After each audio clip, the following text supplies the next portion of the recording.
Congresswoman DeRemer, you have acknowledged multiple times the diversity that we have here in the 5th District. It is one of the most politically diverse in the state.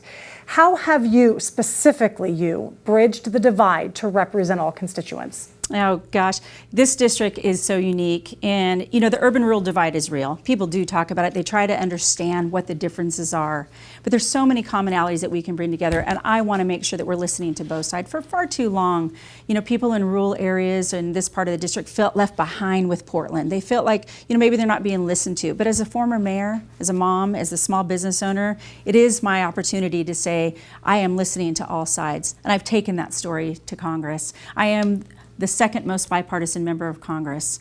And that's by my track record. That's being proven by my track record. Over the 300 bills that I'm on, over 84% of those are bipartisan. I've worked with my colleagues here in Oregon, all of them. I sit with them on several committees. I'm on the Problem Solvers Caucus, which means we're trying to have common sense, pragmatic, thoughtful, center-forward decisions that are made.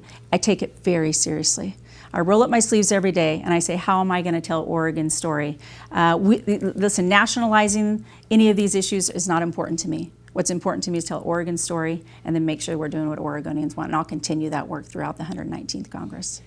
Representative Bynum, similar question for you. If elected, how do you plan to bridge the urban-rural or east and west divide to represent all constituents? Well, I'm a firm believer in town halls, and as I was driving here today, I was thinking, Lori Chavez-DeRemer came to my first town hall, sat in the back with her husband and daughter, hired a heckler to sit up front. I taught her how to do town halls. I'll continue to do town halls. I'm well known for doing my taco town hall, where you bring the tacos and I come, and we talk about whatever issue is on your mind and your heart, whatever group wants to host that. I do that. I do walking town halls. I've done them at the high school. I've done them at the mall. I've been a person that has always been known to be accessible, to be open, and to make sure that even if you and I agree on things or disagree on things, that I'm open to new ideas. I think what is really challenging about this district is that there's a mountain that separates us, but through conversation, through understanding, through listening, I think we get there. I think we get to solutions. Congresswoman, I want to give you a chance to respond to the allegation that you hired a heckler to attend a town hall. Yeah, nonsense.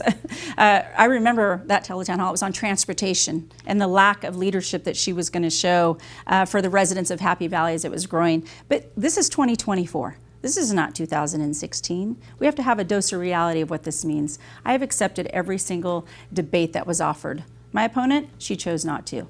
Why? Because she wants to hide behind her failed policies. Again, when she can't answer bipartisanship at the legislature, they have the House, they have the Senate, they have the governor's mansion. There's no reason for her to listen to everybody else. We're going to have to move on now to the next question.